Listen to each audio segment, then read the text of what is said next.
Seja muito bem-vindo a mais um episódio do Voto de Minerva, o seu podcast onde você tem informação de forma simples, mas não medíocre. Por quê? Porque eu trago pessoas do mais alto gabarito, hiper qualificadas. Aliás, a convidada de hoje é doutora, hein? Vejam bem a responsabilidade que a gente vai ter hoje aqui nesse programa. Eu quero agradecer a Flexstar, o Jess, que é incrível. Tenho recebido bastante feedback das pessoas que têm procurado ele e isso me deixa muito feliz de estar indicando para vocês e agradecendo ele tamanha qualidade.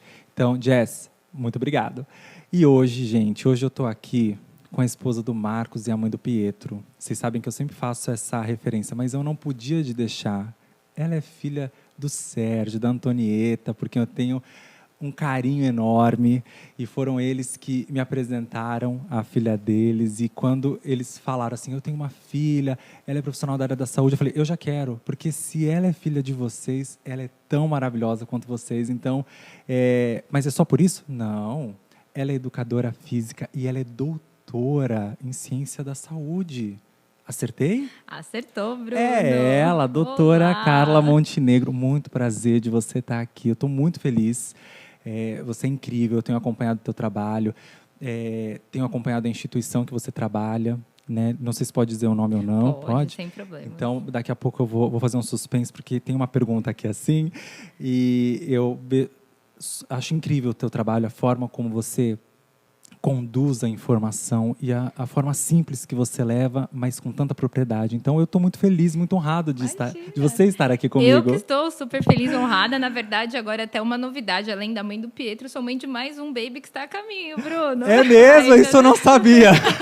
Então, isso ela não agora falou. É a mãe do Pietro e de mais um que a gente ainda não sabe se é o Matheus ou se é a Gabriela. Mas e essa semana eu fiz uma pergunta para você, não foi? Você abriu uma caixinha de pergunta e eu falei, você quer ter mais filha? Você fez assim, eu falei assim, nossa, corajosa. Ela, mas eu deve até pensei, ser será que a minha mãe já contou? Não contou. Parabéns. Obrigada. Eu tô muito feliz de estar sabendo aqui no Voto de Minerva. Obrigada. Obrigado por você estar aqui. Obrigada pelo carinho, viu? Ainda não sei o porquê eu estou aqui, mas fico muito feliz de estar participando. Eu além do carinho, né, que eu tenho pelos seus pais e deles terem falado de você, a forma com que eles falaram me deu uma curiosidade de saber quem é a doutora Carla. E aí eu fui atrás e vi assim que a tua qualificação profissional ela é incrível, ela é muito admirável. E por quê? Porque normalmente a gente não associa a tua atuação profissional, ou melhor, a tua profissão com a tua atuação profissional. Então eu falei, a Carla precisa ir no podcast, porque ela precisa explicar para nós isso, ela precisa levar essa informação para as pessoas. Normalmente, quando a gente faz direito, a primeira coisa que vem na cabeça das pessoas vai ser advogado. Se você não vai ser advogado, então você vai ser juiz. E há uma gama de profissões que você pode seguir a partir da faculdade de Direito que as pessoas não sabem. E aí eu tive essa sensação, eu falei assim, como assim a atuação dela? Gente, ela atua dentro de um hospital. Ela é educadora física e ela atua dentro de um hospital. Mas antes de você falar sobre isso, eu queria perguntar para você o seguinte. Como se deu a tua formação em educação física? Porque normalmente os pais eles projetam nos filhos, o meu filho vai ser doutora. E aí são 3, 4 profissões que estão sempre ali no topo, né? Engenharia, medicina, odonto e direito. E quando você levou essa informação para os seus pais, pai, mãe, eu vou fazer educação física. Que louca, né? Como foi a reação e por quê? Não, perfeito. Eu sempre gostei de educação física, né? Sempre tive notas muito boas na escola, né? Então, quando eu falei na escola que eu ia fazer educação física, foi um espanto para todo mundo. E eu brincava na época que eu ia ser diretora da escola que eu estudava. Então, eu falava para a diretora, eu vou ser diretora da escola. Mas ainda no ensino médio, eu tinha muita dúvida em fazer educação física e jornalismo. Mas eu tive muito o exemplo positivo dos meus professores do colégio de educação física. Então, eu me espelhava muito neles no sentido de eu quero ser assim, né? Então, eu quero trabalhar, quero ser que nem eles. Então, eu decidi fazer educação física graças ao exemplo desses meus professores que impactaram bastante, principalmente a minha fase aí do ensino médio. Que legal. Quando eu levei essa notícia para casa, acho que não tive, diferente do que todo mundo imagina, né? Pelo amor de Deus, educação física. Pelo contrário, eu tive super o apoio dos meus pais. Legal. Também não podia ser diferente. É uma surpresa, mas não é. E assim, um dos bloqueios, né, que meus pais me apoiavam, mas outras pessoas falavam, você vai passar fome, a educação física não dá dinheiro. E eles sempre me falaram que se você fizer o seu trabalho bem feito, o sucesso vem como consequência, né? Quando você entra na faculdade, porque você tinha essa como que eu posso dizer, essa inspiração dos seus professores. Quando você entra na faculdade, a sua ideia era se formar e Ser já... professora de escola. Ser professora de escola. Tanto que eu entrei na faculdade, eu já comecei a trabalhar numa escola. Ah, então, eu que comecei legal. desde o primeiro ano, eu já trabalhava com educação física infantil. E fiquei ainda por um bom tempo dentro do colégio, né? E quando você se formou, era a mesma ideia ou já tinha mudado? Não, já mudou no meio do caminho. Conta pra nós. Continuei trabalhando na escola, mas assim como aconteceu na minha fase escolar, dentro da graduação também tive bons exemplos, né? Então, eu sempre gostei muito de estudar. E na educação física, a gente se depara com um universo de possibilidades de atuação profissional. Você pode atuar com alto rendimento, com fitness, em escola, com a parte de saúde, que estava começando ainda. Eu estava no 4º ano da faculdade, né, que é o último, e um professor, né, que tinha sido meu professor já há uns 2 anos, ele me sinalizou que o Einstein estava abrindo um processo seletivo para estágio.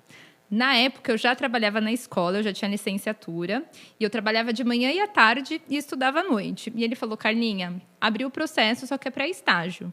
Falei, ai, meu Deus. Ele, Carlinha, mas é assim, estágio remunerado. E também, assim, é um piloto de um projeto para começar a implementar a educação física em ambiente hospitalar. Se o negócio der certo, vai abrir vaga, vai abrir espaço para toda a educação física. Ele falou, eu acho que você tem o perfil, por que você não se inscreve? Falei, meu Deus do céu, né? No momento, hoje eu falo, como que eu tive dúvida, mas... Mas na época a gente fica com medo, porque em tese você estava empregada. Estava empregada, estabilizada. E aí você vai sair para ir para um estágio. Exato. É acreditar num Uma coisa sonho. que era, assim, hipotética, e assim, pode ser que dê certo ou não, né? E ainda eu nem sabia se eu ia passar no estágio, mas... Eu já estava pensando nas N possibilidades. Falei, não, eu vou me inscrever. Prestei o processo para o estágio. Eu falei, o máximo, pelo menos, eu vou ter uma experiência aí diferente, né? Então, entrar no Einstein, que eu nunca tinha entrado, que é aquele universo, né? Eu falo que é um shopping center dentro de um hospital. Então, tudo aquilo foi uma coisa nova para mim, uma experiência positiva, mas acabei passando no processo de estágio. Que legal. Então, eu comecei no Einstein como estagiária. E aí eu tentei pedir demissão de um dos períodos da escola, né? Então conciliava o período da manhã, eu ficava no Einstein, à tarde eu dava aula e à noite faculdade. E aí começou. Você estava em busca do bacharelado? Estava em busca do bacharelado, Sim. né? O último ano da educação física é o bacharel. Concluí a faculdade, o projeto no Einstein foi super positivo. E aí eles criaram a vaga do profissional de educação física. E aí eu fui efetivada. Nossa. E aí comecei a me especializar mais na área da saúde. Então fiz minha especialização. Quando eu comecei o mestrado, eu vi que não dava mais para conciliar tudo, né? E aí eu tive que fazer a opção entre largar a escola ou o Einstein. E aí o universo da saúde me abraçou. Eu já estava totalmente apaixonada. E acabei saindo do colégio e foquei só na área da saúde. Inclusive, eu ia te perguntar isso. Como é trabalhar? Eu ia colocar só instituição, né? Mas como é trabalhar no Einstein, que já foi considerada por diversas vezes uma das melhores instituições hospitalar do Brasil? É sensacional, né? Assim, desde o começo, para mim, foi um sonho, né? Então, assim, nunca sonhei em ser médica, mas a partir do momento que você entra no ambiente hospitalar, você vê que o universo é muito grande. Sim. E estar no melhor hospital, né? E hoje a gente sabe que não é só do Brasil, é da América Latina, faz tudo ser muito mais potencializado. Então, claro que a gente tem um potencial de crescimento maior, um acesso à informação maior, mas também uma cobrança maior no sentido de atualização, né, de conhecimento, capacitação. Porque normalmente as pessoas olham, e até minha pergunta eu complemento agora ela, normalmente as pessoas olham assim, não estou falando do Einstein, mas olha uma instituição, mas muitas vezes essa instituição não é boa quando ela está lá dentro. Mas a impressão que eu tenho não é de que o Einstein ele é bom, inclusive, para quem está lá dentro, né? Eu sou suspeita. Eu falo que eu sou super suspeita, porque eu adoro trabalhar lá dentro, né? Eu acho que eles têm uma visão não só da assistência, né, para o cliente final, para o paciente, a pessoa que precisa do serviço de saúde, mas também para o cliente interno, que são os funcionários, né? Então, um olhar de saúde, de qualidade de vida, né? De proporcionar um bom ambiente de trabalho, de incentivo educacional em relação a cursos, capacitações, isso, de fato, congressos. Isso eu tenho conhecimento de flexibilização de horário para você fazer um mestrado, um doutorado. Eles têm esse investimento no colaborador. Exato. E para mim foi super importante, porque senão não teria sido possível dar sequência na capacitação. Talvez, acho que chegou onde chegou porque, de fato, houve um investimento, né, da empregadora nesse sentido. Com certeza, com certeza. E a tua atuação é na questão da atividade física, mas eu vejo que muitas vezes as pessoas confundem atividade e exercício físico, porque são coisas diferentes. O que é um e o que é outro? A gente considera atividade física, Bruno, qualquer movimento corporal que tire a gente do repouso, né? Tá. E aí eu vou falar de exercício e dou o exemplo que fica mais fácil. O exercício é uma atividade física, só que programada, com objetivo pré-estabelecido e que tem determinada intensidade e duração.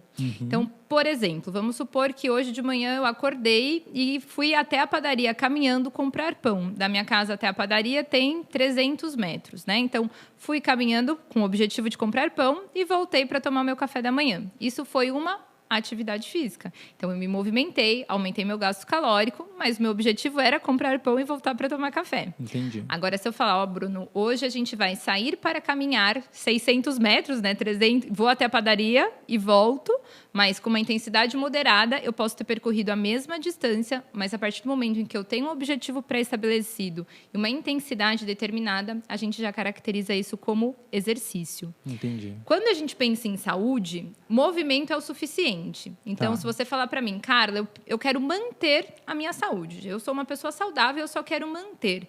Eu preciso do exercício? Não. A atividade física, acumular movimento durante o dia, é o suficiente. Com algumas mudanças de hábitos, por exemplo, ao invés de pegar o elevador, vou de escada. Perfeito. Passear com o cachorro, deixar o carro naquela vaga que ninguém quer, no estacionamento, no supermercado, né? Então, tudo que acumular movimento é atividade física e a gente tem uma recomendação, né, mínima de 30 minutos por dia, é o suficiente para manter a condição de saúde. Entendi. A partir do momento que você quer melhorar alguma coisa, então quero melhorar a minha composição corporal, quero melhorar o meu sono, quero melhorar o meu perfil lipídico, quero melhorar a minha glicemia, quero melhorar o meu estresse, tudo que você precisa a mais, aí a atividade física somente não é o suficiente, Entendi. a gente precisa de algo De programado. Um exercício. O exercício. E como que funciona a atuação do educador físico no hospital? Porque a gente sabe que o educador físico ele é reconhecido como profissional da saúde pelo Ministério da Saúde desde 1997.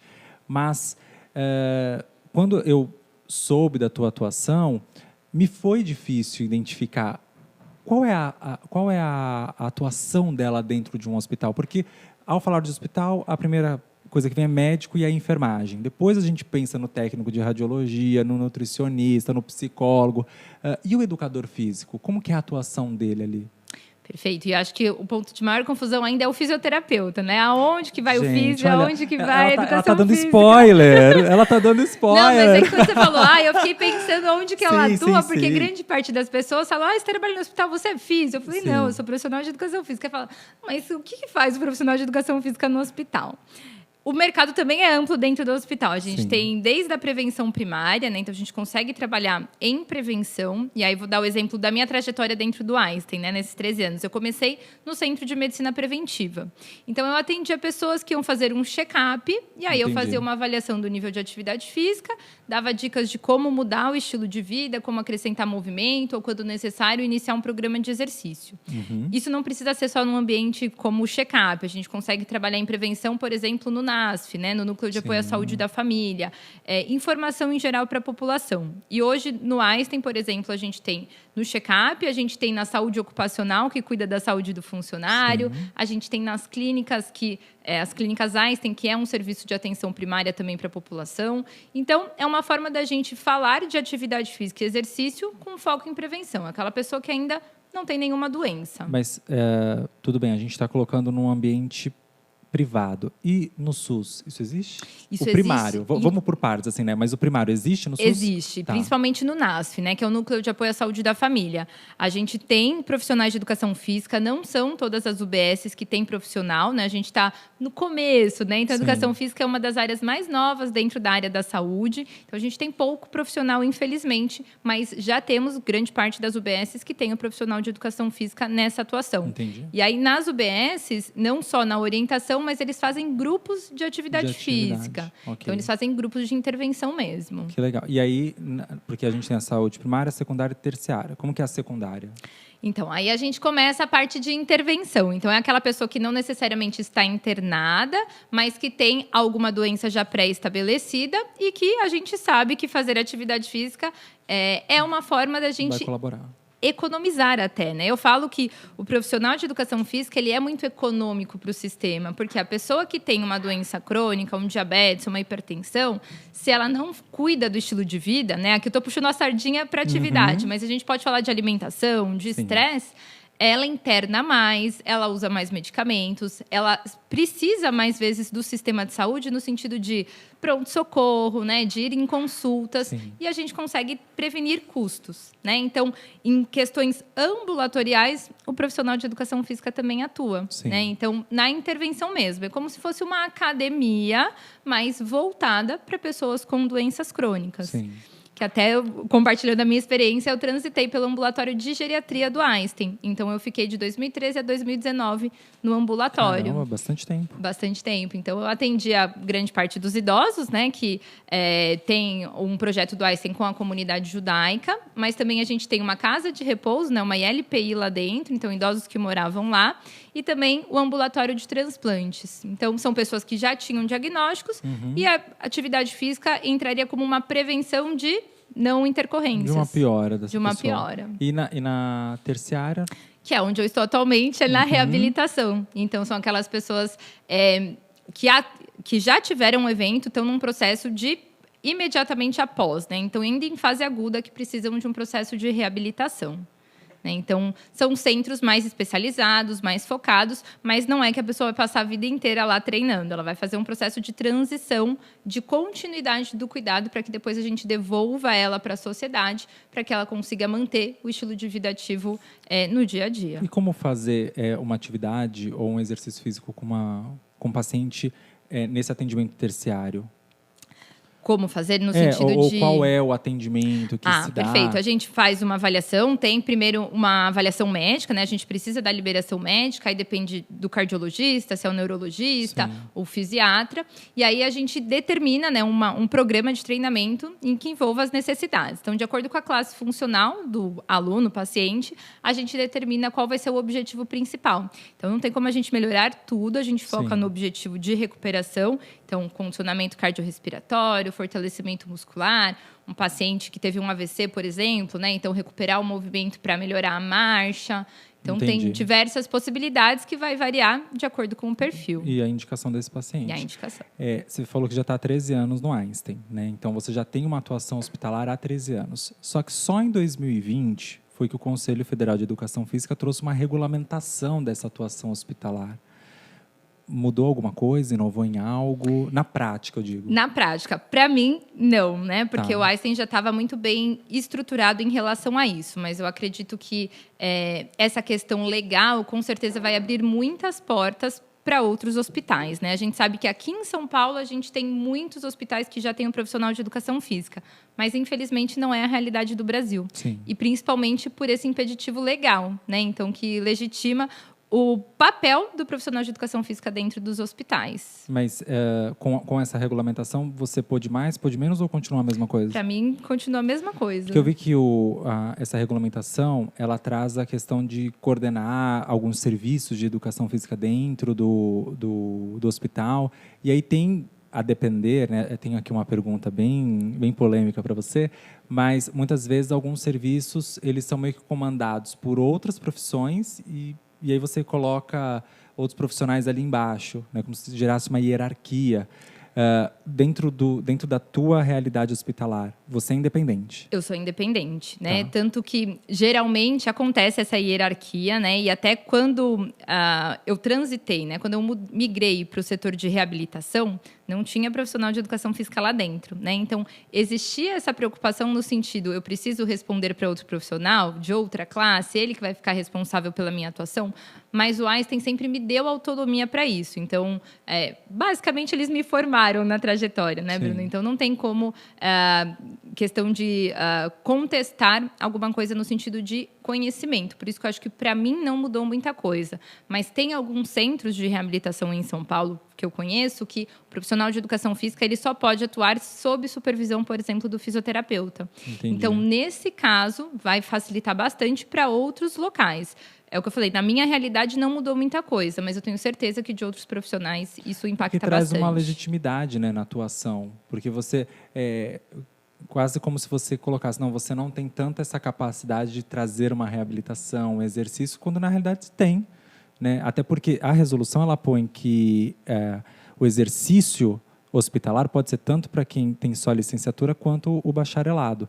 E explica para nós, para quem está nos ouvindo e não sabe, qual a diferença entre a licenciatura e o bacharelado? Então, a licenciatura em si é uma formação mais voltada para a parte educacional, né? Isso até é uma novidade para mim, porque eu acreditava ainda na formação que foi passada a mim, que a licenciatura é só para atuar dentro de escolas. A partir do momento que você trabalha com treinamento, rendimento, né, tanto para esporte, academias, hospitais, área da saúde, a gente precisa do bacharel. Tem algumas disciplinas que no curso a gente não tem no bacharelado, que tem na licenciatura, e o contrário também acontece. Então, principalmente a parte de prescrição de exercícios para grupos especiais, a gente só tem no bacharel.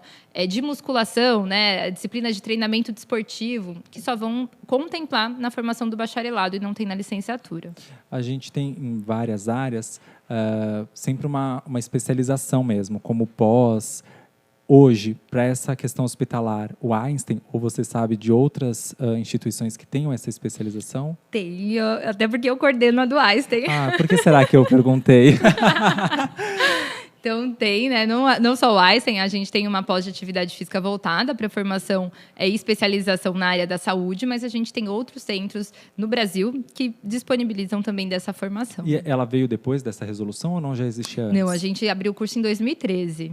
Nossa, então já tem bastante tempo. Já tem bastante tempo. E tem notado uma crescente procura? Com certeza, né? No começo a gente ainda teve que divulgar e a maior parte dos alunos que procuravam a gente era da fisioterapia e não da educação física. Então, se você pegar o perfil da minha primeira turma de pós-graduação, eu tinha 70% de físio e 30% de profissionais de educação física. Depois, mais ou menos de 2, 3 anos, a gente começou a ter uma inversão do perfil. Então, hoje, se você entrar na minha sala da pós-graduação, a gente tem 95% de profissionais de educação física, um ou outro físio, um ou outro médico que querem se especializar, entender melhor, agregar para a formação. Mas hoje a gente teve um aumento da procura assim, do profissional de educação física. Acho que a galera está enxergando melhor esse mercado, está vendo das possibilidades. As outras, foi o que eu falei, né? Pelo menos uma impressão minha. Quando a gente fala de hospital, normalmente vem o médico, o enfermeiro. As outras profissões a gente não associava tanto, né? Então, por exemplo, quando a gente vai conversar e fala assim, é um TO, é um psicólogo, é um assistente social, né? Tipo, é um pouco, não é novo, essas atuações existem há muito tempo, mas você não associa de primeira. Né? Então, vocês vêm ganhando um espaço nesse sentido. Porque a pessoa, até quando ela está na faculdade, eu conheço um psicólogo que é assessor nosso, assistente técnico do escritório, que, por exemplo, na faculdade dele, na grade da faculdade dele, não tinha estágio em hospital. Da educação física também não tem. Eu nunca tinha entrado no hospital antes de entrar no Einstein, de fazer o processo seletivo. E que é uma carência, né? E aí eu lembro que até ele fala de uma experiência de que ele conseguiu um estágio por vontade própria, lá, pelos caminhos próprios, ele conseguiu um estágio dentro do hospital, mas o coordenador vetou. Eu acredito. E isso tem uma questão também até de supervisão, né? Então, vou dar um exemplo. Tem muita gente que procura o Einstein para fazer residência, estágio da residência. Tem alguns estados, principalmente região sul, que tem residência em educação física dentro de hospital. Nossa. E eles têm a possibilidade de fazer esse estágio fora. E aí, quando pensam aonde eu quero fazer, todo mundo quer o Einstein, que é a referência no Brasil. Que a residência, quando você fala fora, é porque normalmente a residência dá um período pro residente ter uma experiência fora daquele ambiente. Fora do ambiente. De 1, 2, 3 meses, é isso? Isso, tá. Exatamente. Tem uma carga horária estipulada de acordo com cada programa que você pode fazer em outros hospitais. Então, a gente tem uma grande procura para esse estágio dentro do Einstein. A grande questão, né, que eles falam, a gente até queria também conhecer outros centros hospitalares, só que precisa do profissional de educação física como supervisor. Sim. Então, para que o estágio realmente seja legítimo, eles têm que ter uma pessoa que supervisione da mesma classe profissional. E nem toda a instituição tem. Exato. Então, é uma fraqueza realmente do sistema. E aqui em São Paulo, né, maior cidade da América Latina, existem outros... Não precisa dizer o nome do concorrente não, viu? Não, mas não tem problema. Existem outros hospitais que têm uma estrutura forte em educação física, como Einstein? Estrutura, a gente ainda está muito na frente, né? Eu brinco, né, não puxando o saco da instituição da qual eu pertenço, mas eu falo que Einstein é Einstein, né? Mas a gente tem outros centros, o Ciro também tem um profissional, mas uma quantidade muito menor do que a nossa. Dentro do INCOR, que é o Instituto do Coração de São Paulo, mas aí é especificamente para reabilitação cardíaca, Dante Pazanese, e tem algumas instituições que estão começando a ter profissional de educação física, aí eu não sei se eu posso falar o nome, mas, por exemplo, que oferecem convênio médico com hospitais e que estão formando equipes de prevenção primária para os seus assistidos, né? Então, já estão montando essa equipe e dentro da equipe tem um profissional. Era isso que eu ia perguntar, porque, por exemplo, a gente tem, de repente, um plano de saúde e aí você tem que passar por um profissional. Já existe esse convênio com a questão da educação física? Não, Isso talvez mude agora com a questão da legislação, né? É uma das nossas esperanças. Então, por exemplo, hoje, se você fizer reabilitação no Einstein e eu assinar como profissional de educação física, você não consegue reembolso da terapia. A fisioterapia, a grande parte dos convênios conseguem reembolsar. Então, ainda os convênios médicos não têm nenhum tipo de programa de reembolso reconhecendo o profissional de educação física em si. Que, inclusive, é uma discussão que sempre esbarra na tal do ato médico. Né, de que o médico, e eu publiquei há pouco tempo um vídeo provocativo para abrir uma discussão. Né? Quem é que tem a capacidade de fazer a prescrição desse tratamento? Né? Porque o diagnóstico é feito pelo médico, sem dúvida. E aí eu falava sobre o autismo. Né? Então, o médico ele fala, esse paciente precisa de reabilitação. Mas quem vai determinar o método, a quantidade, a hora, a frequência, não é o médico, porque não é ele que exerce essa terapia. Né? Quem exerce essa terapia é o físio, é o TO, é o psicólogo, é a fono. Então, abrir essa discussão, até porque muitas profissões já têm uma regulamentação. Exato. Então, você tem um choque ali. E você sabe que a gente, né, uma das grandes revoltas de alguns profissionais é essa. Mas a pessoa veio já com o treino prescrito pelo médico, né? E eu dou algumas aulas em cursos de médicos, né, para médicos. Eu sempre falo que isso é uma falha de tradução, né, de prescrever. O médico ele pode recomendar, né? Então, e eu até incentivo que os médicos façam isso, porque o fato do médico colocar no receituário realizar atividade física regular, ele está recomendando que ele faça atividade física. O que ele não pode fazer uma série de leg press, uma série de cadeira extensora. Então, ele não pode determinar o tipo de treino, intensidade, frequência. Então, isso é o profissional da ponta, que no caso, dependendo do perfil de funcionalidade, ou é o fisioterapeuta ou o profissional de educação física. Mas a recomendação, qualquer profissional de saúde pode. Até porque eu vi essa semana no seu Instagram que uma pessoa perguntou assim, eu tenho um paciente ou aluno, enfim, né, que ele não consegue usar tênis. Então, já pensou se esse médico colocar, não, esse paciente tem essa frequência de caminhada. Não, mas espera um pouquinho, né? Quem identificou esse problema foi o profissional educador físico. Então, e aí você tem um choque, porque sempre se coloca a figura do médico acima de todas as outras profissões da área da saúde, como se todas as outras opiniões não valessem. Né? E aí você, enquanto educador físico, vem e fala, não, mas você tem uma... mas o médico mandou. Não, mas eu estou te falando. O nosso serviço de saúde ainda é muito médico-cêntrico, né? O Einstein ainda tem uma visão mais multi, de encaminhamento, né? Eu tenho um médico que brincar, Carla, eu entendo do corpo parado, começou a se mexer com você. Que legal. Mas é muito importante que a gente entenda que o médico ele tem um potencial de influenciar o paciente de forma muito mais assertiva, né? Por isso que eu falei, a gente tem pesquisa que mostra que um aumento de 50% da adesão do programa de treinamento se ele colocar no receituário realizar atividade física. Entendi. Mas a prescrição aí tem que ser com a gente, né? Então não tem... E tem que tomar cuidado, você sabe, Bruno, que há uns 5, 6 anos atrás, quando eu trabalhava no ambulatório de transplante, eu sempre gosto de orientar, né? Você deu o exemplo de subir escadas ao invés do elevador, né? A gente sabe que a cada 3 andares de escada que a gente sobe, equivale ao gasto calórico de 10 minutos de caminhada. Então, essa informação faz com que os médicos falem para o paciente, se mexa mais, né? Que tal subir escadas ao invés do elevador?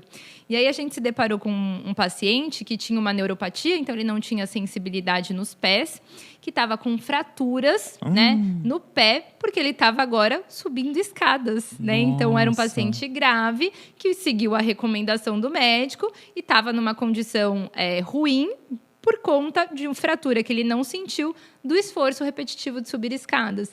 Então, não é, vamos dizer assim, colocar para todo mundo a mesma recomendação. Sim. Por isso que a gente precisa que ele recomende, mas a prescrição tem que ser o profissional. Do profissional. E aí, nesse sentido, eu faço a defesa dos profissionais da área da saúde nesse sentido. Do profissional educador físico, do físio, do TO, do psicólogo. Por quê? Porque é isso, quem vai fazer essa atuação é esse profissional. Então, ele precisa ser respeitado, a autonomia dele.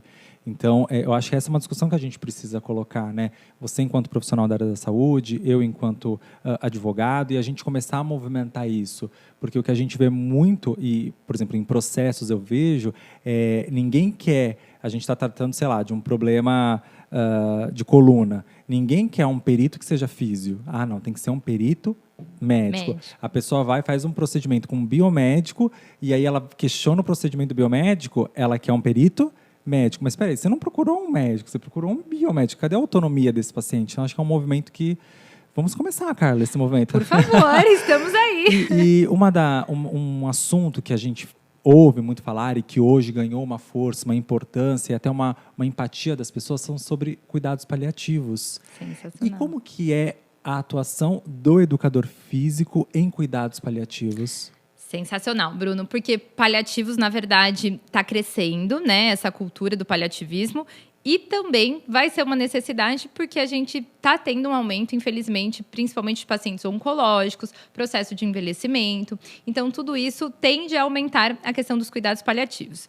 O que eu gosto sempre de falar, que eu aprendi com uma médica que é paliativista, uma das precursoras aí dos cuidados paliativos no Brasil, que paliativo não é sentença de morte. Sim. Né? Então, como que a gente caracteriza o cuidado paliativo? É quando a pessoa, o tratamento, ele não passa a ser curativo, ele passa a reduzir desconfortos, né? Então, o nosso objetivo é gerar conforto naquele processo de finitude, que pode durar um dia, uma semana, um mês ou até anos, né? Então, vamos supor que a gente tem uma pessoa que está com um diagnóstico de câncer, mas esse câncer não tem cura, não vai ser tratável, então não tem necessidade de algumas intervenções acontecerem, porque vai gerar desconforto e não vai ter a cura. Então, entra num processo de cuidados paliativos.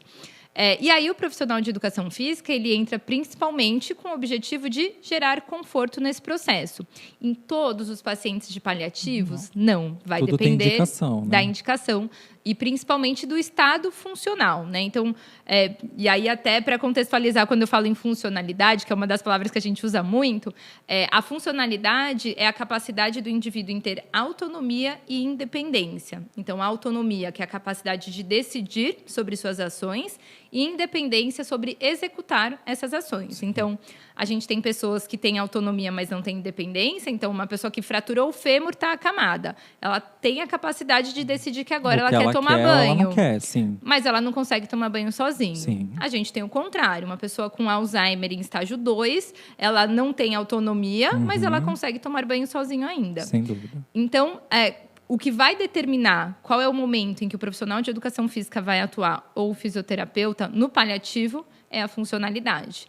Então, tem muitos casos que a gente consegue atuar para gerar esse conforto, mas em casos mais graves, em que a gente está num processo realmente de finitude, que é o processo de preparação para a morte, aí o exercício físico ele pode ser muito mais estressor do que de conforto.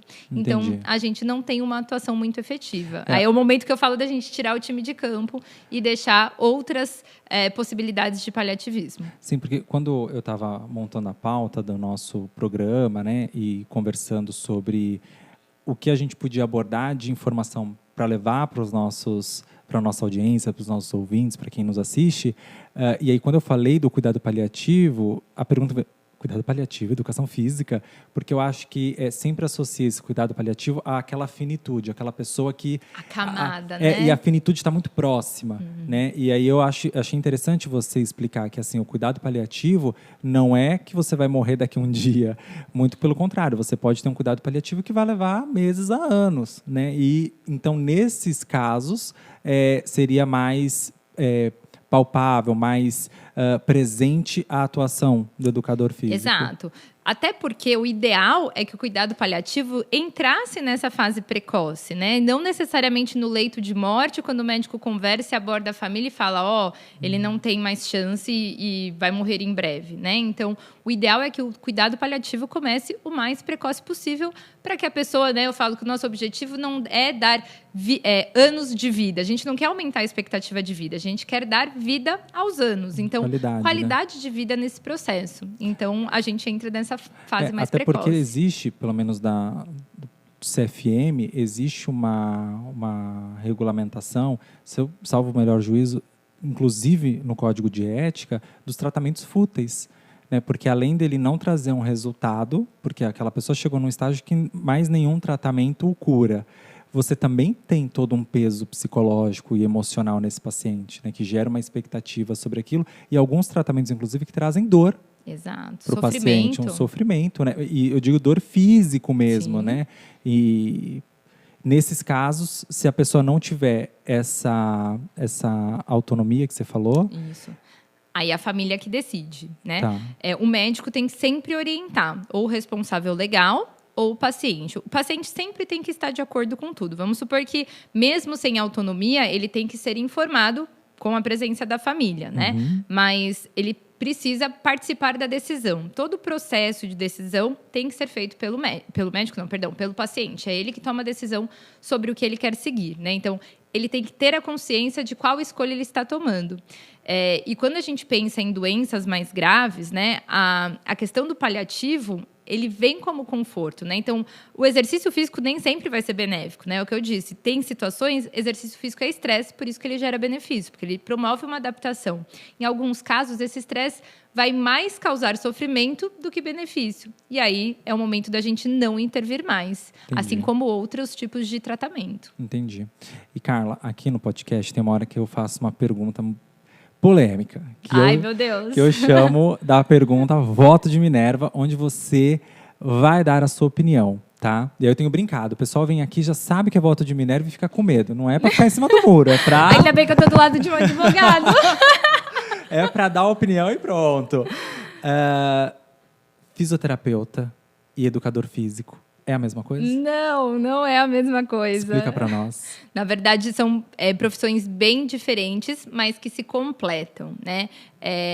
A fisioterapia, ela tem uma formação muito mais intra-hospitalar do que extra-hospitalar. Eles participam também do processo de reabilitação, mas toda a parte de continuidade do cuidado, de condicionamento, eles não têm a formação para isso. Da mesma forma que o profissional de educação física não tem uma formação para atuação de forma à beira-leito. Eu não sou preparada para atuar na internação. A gente faz a continuidade do cuidado.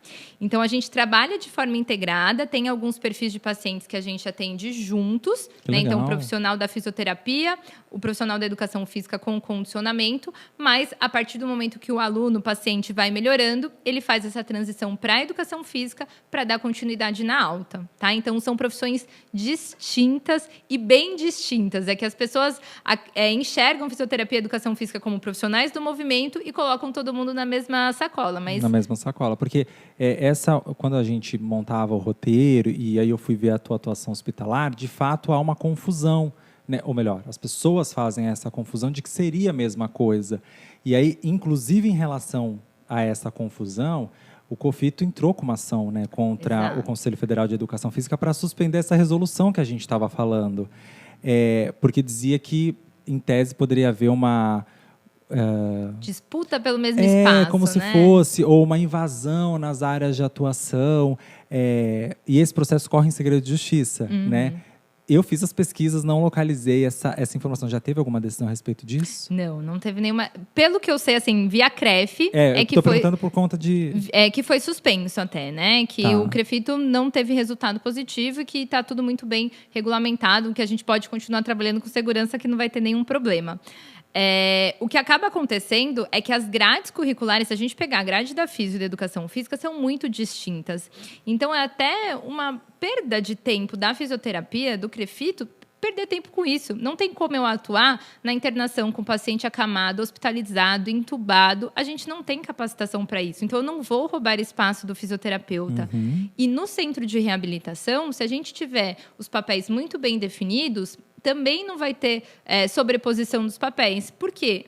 Paciente mais grave, eu, Carla, e qualquer profissional de educação física, a gente não tem preparo para atuar. Sim. A gente começa, a partir do momento que o paciente evolui, né? A gente, na educação física, a gente divide em classe funcional, né? Então, quando ele começa a transitar da fase 2 para a fase 3, o físio começa a trabalhar junto com a educação física e, a partir da fase 3 e 4, a gente segue só o profissional de educação física. Então, isso tudo é muito bem determinado. E para os médicos que trabalham com essa área, também é muito claro. Então, o fisiatra sabe muito bem, na hora de encaminhar se é para o físio ou para a educação física, o ortopedista, o cardiologista, o neurologista. Então, é uma briga de ego, basicamente. Sim, porque que é não tem importante, necessidade. justamente pelas independências, né, de cada profissão, é importante essa regulamentação trazida pela resolução, se não me engano é 390 de 2020. Não sou boa de número. Eu acho que essa minha memória não me falhou. Eu sei que é de 2020. Então, assim, eu acho que é importante para você definir cada papel, para que não haja isso, essa confusão e nem uma hierarquia que de fato não existe. Porque se a sua atuação é por esse caminho e a atuação da outra profissão é por esse, não tem por que um estar sobre o outro ou abaixo do outro. Você leva autonomia para esse paciente, né? Então, eu perguntei, o Einstein tem essa autonomia? Porque é importante para o paciente a forma dele se desenvolver, dele se colocar e, inclusive, de se opor a, de repente, uma prescrição e você falar, não, desculpa, esse paciente não é. E aí, se você, eventualmente, não tem a tua liberdade, a tua autonomia profissional, como que você questiona? Exato. Mas acho que também o profissional de educação física precisa se empoderar um pouco mais nesse sentido, né? Então, a partir do momento em que eu tenho conhecimento, eu consigo, né, falar, dialogar, contestar com o médico, falar, essa prescrição aqui não vou seguir por esse motivos. Eu acho que, só para um parênteses, me veio agora na memória, que eu acho que foi um movimento que a enfermagem teve em relação aos médicos, de dizer do médico, não, põe isso, não, você faz o teu relatório, eu vou fazer o meu.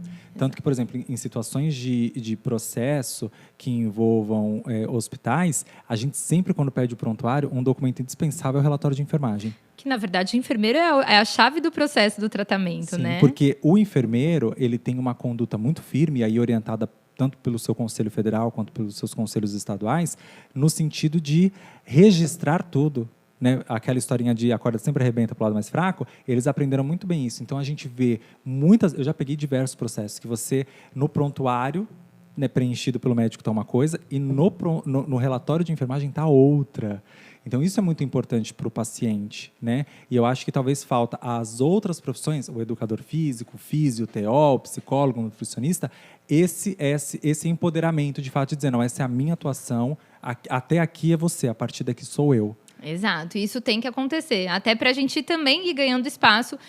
Por que eu falo que no Einstein eu não tenho esse problema? Porque eu fui conquistando, né, e não só eu, como os outros profissionais que estão lá dentro, a partir do momento que a gente começa a participar das discussões de caso que acontecem periodicamente, dos grupos que a gente chama de GMA, que é o Grupo Médico Assistencial. Então, o médico não vai te questionar, porque ele sabe que a partir daquele momento, né, que nem o exemplo que eu dei, começou a se movimentar com você. Eu gostei disso. Eles falam, a gente estuda anatomia, fisiologia do corpo parado. Se mexeu, não é com a gente. É fantástico isso. Então, a gente tem que se empoderar nesse sentido, porque realmente eles não têm fisiologia do exercício na faculdade. E, por exemplo, a gente sabe que hoje existe uma briga muito forte entre médico e as outras profissões nas questões de procedimentos estéticos. E, no meu sentir, e com todo respeito a quem não concorda, muitas vezes fomentadas por algumas sociedades brasileiras médicas, né? Não faça se não for médico. Esse movimento do COFITO entrar com uma ação para questionar e buscar a anulação dessa resolução trouxe esse conflito para o ambiente de trabalho. Então, há, de certa forma, um desconforto, um mal-estar com outros profissionais? Não, eu acho que nas instituições que isso é muito bem estabelecido, Bruno, nenhum. E eu falo isso porque eu estou dentro do Einstein e também estou dentro do INCOR como pesquisadora, né? Então, eu vivencio isso em duas instituições que são referências, mas que a gente tem a visão pública, né, do INCOR, e a gente tem o particular dentro do Einstein. E lá, em ambos os locais, é muito bem estabelecido o papel de cada profissional. Então, não gerou conflito nenhum. Eu acho que talvez isso tenha sido um ruído que possa dificultar outros hospitais a abrirem as portas para o profissional de educação física. Mas quem já tem o profissional lá dentro já conhece muito bem o processo. Eu acho que isso, de fato, faz muito sentido, é muito real, porque você gera um pré-conceito sobre a atuação daquele profissional. Ah, não, está discutindo na justiça. Será que é? Será que não é? E, a bem da verdade, só traz desinformação. Né? Porque você, ao invés de agregar um outro profissional para uma melhora da saúde, porque também o que as pessoas, ou acho que o governo ainda não entendeu, é que é muito melhor você investir em prevenção, na prevenção, na atenção primária, do que você gastar com o paciente na atenção terciária. E veio uma médica no nosso podcast, que eu também achei interessante a fala dela. Ela colocou assim, o médico, ele só estuda para curar. Ele não estuda para prevenir. E isso é muito real. Hoje existe na minha área o movimento da conciliação, da mediação, mas na faculdade a gente só é ensinado a brigar. É bem isso. Né? A gente fala que o médico, e não vou falar só o médico, né? Mas a classe da saúde hoje no Brasil é a medicina da doença e não da saúde. Então, Sim. A gente não pode falar que é a área da saúde, a gente brinca que é a área da doença. Né? E as pessoas deveriam buscar os centros de saúde em prevenção, né? Então, com o propósito de melhorar a condição de saúde e não tratar a doença. Senão, a gente gasta muito, é muito oneroso. E a gente acaba perdendo aí muitas oportunidades no sentido de avançar com o país como um todo, né? Porque realmente é alto custo. E na saúde da sua população. Exato. Carla, avançou o horário, você acredita? Eu acredito. Eu te falei que eu falo bastante. Mas passou super rápido, Passou super Bruno. rápido. Mas eu queria que você deixasse uma mensagem para as pessoas que estão se formando ou que já se formaram, como que elas conhecem essa questão da atuação do educador físico no ambiente hospitalar? Qual o primeiro caminho que elas podem seguir para ir atrás dessa informação? Eu sempre falo que assim como eu tive pessoas referências que busquem profissionais referências para conseguir acompanhar. E eu sei que em grande parte do Brasil, a gente tem hospitais que não têm o profissional de educação física, né? E a orientação que eu sempre dou para os meus alunos é: batam na porta desses hospitais com um projeto bem definido para vocês conseguirem conquistar esse espaço, né? O SUS está abrindo as portas, ainda está no começo, mas a gente tem um oceano azul para navegar, Sim. né? Então, enxerguem a área da saúde como grande potencial, que a gente vai conseguir melhorar a saúde de muitas pessoas através do exercício. E você pode ser uma referência dessa? Por favor. Contem comigo. Então tá. Fala o seu Instagram para as pessoas te seguirem. Obrigada, Bruno. Meu Instagram é @carla.gpmontenegro. Existe uma crítica contra os advogados, porque eles colocam doutor e não sei o quê. E aí, para a gente não entrar nessa polêmica, eu chamei você de doutora porque você é doutora, você estudou para isso. Então, eu até sugiro, coloque lá doutora, se empodere e inspire outros a se empoderar nessa busca pelo conhecimento que é tão importante. E eu estou muito feliz. Eu também. Muito obrigada mesmo. Para mim foi muito esclarecedor, me enriqueceu em conhecimento, né, porque, de fato, embora eu trabalhe com os profissionais da área da saúde, a gente sabe dessa normativa do Ministério da Saúde que coloca o educador físico como um profissional da área da saúde, mas o meu contato não era com o educador físico. Né? Meus clientes são médicos, biomédicos, dentistas, farmacêuticos, enfermeiros, mas não... Você me trouxe isso e eu adoro aprender, então eu estou tão empolgado aqui, como espero que quem está nos vendo também esteja. Eu também estou super empolgada. Obrigada mesmo, Bruno, pela oportunidade, pela confiança, né? Uma super responsabilidade. Espero ter colaborado aí de alguma forma. Obrigada mesmo. Obrigado. E vamos ver se a gente marca um novo episódio para a gente aprofundar algo, para falar sobre esses exercícios. Um tema que eu achei muito interessante, que a gente podia pensar num episódio, são os exercícios para terceira idade. Eu adoro falar de envelhecimento. Pode contar comigo. Vamos? Vamos. Então, fica aí esperando. Muito obrigado por você ter acompanhado a gente. Eu tenho certeza que você aprendeu muito nesse episódio, que veio muita informação nova. Então, obrigado por estar com a gente. Flixstar, muito obrigado por confiar no nosso trabalho. E, mais uma vez, eu tenho a honra de ter uma professora, eu que sou professor, e a Flixstar, que apoia esse projeto, que é de informação. Né? Qual o maior prazer de um professor? Levar informação.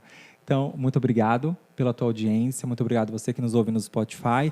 Começa a nos seguir no YouTube, no Spotify, onde quer que esteja esse podcast. Eu te espero no próximo episódio do Volta de Minerva.